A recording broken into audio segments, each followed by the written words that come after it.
Well, it's that time of the week again where we give you a brief insight into what's been going on here at Retroford.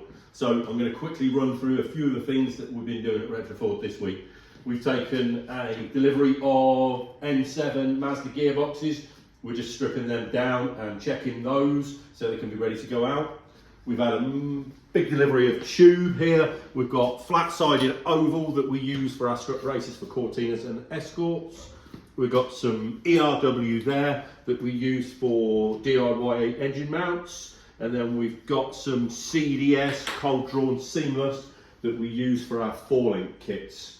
Behind me is our project car, which I haven't managed to get on recently, but hopefully we can get back onto that soon. I might even get a little bit of time on that over Christmas.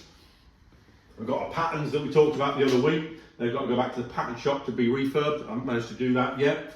And then if we walk in through here, we've got a mock-up engine that we use. Here we've got some of our 18 spine heavy-duty half shafts. The components for that, they've got to be built up. We're waiting on the SKF bearings. They're currently out of stock, the rear wheel bearings for Mark 1, Mark 2 Escorts, but we've managed to find a supplier for those, so we've got those coming in the next couple of weeks. And then if we go into the fabrication shop, we are making engine cross members here. Now we do these as a standard cross member, which is a direct replacement, and we also do one which is in an RS2000 one. These have been got to this stage, and then ultimately we put these towers on and turn them into either RS2000 ones or standard Escort ones, and that's the jigs and the fixtures for that. That's all ready. Bob's been getting on with that. So the next thing we've been doing is over here is our throttle linkages for our new throttle bodies.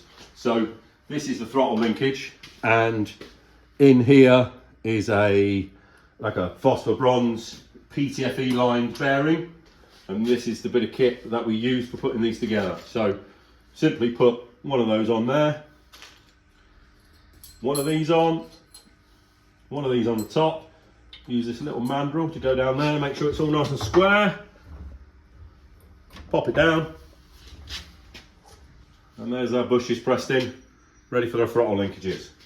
So that's the job we're getting on with. Another job that I'm already set up on over here is machining the 4-link rods. So over here, you can see we've got the 4-link boxes for Mark 1, Mark 2 Cortina, and we're making the rods for those. Now, a lot of people that manufacture the rods for these would use ERW, which has got a seam in it. These are CDS, and they're 14 gauge as opposed to 16 gauge, which some manufacturers use. But these are solely for our Cortina setup. So we've got a little fixture here that we pop these in, nip that up.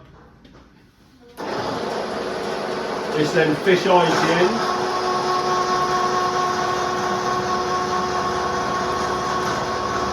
If Luke comes around here, we'll be able to see that being machined.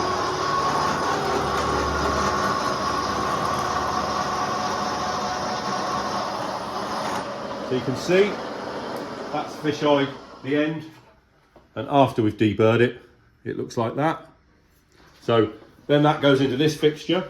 This is the end for your rod end on there. Pop that onto the fixture like that. I made this fixture this week. This is the tube that has your rubber bushing, which sits on this end. That pops in there like that. Spin that down, that holds the tube in place. This here puts a little bit of tension on there, gives you the correct height there, and then that just locks it in place. They then get tig-tacked up, because we normally put little tig-tacks for it, and then we go around it with a MIG welder. So that's some of the stuff that's been going on here at Retroford this week, and we'll catch up again next week. Everybody have a great weekend.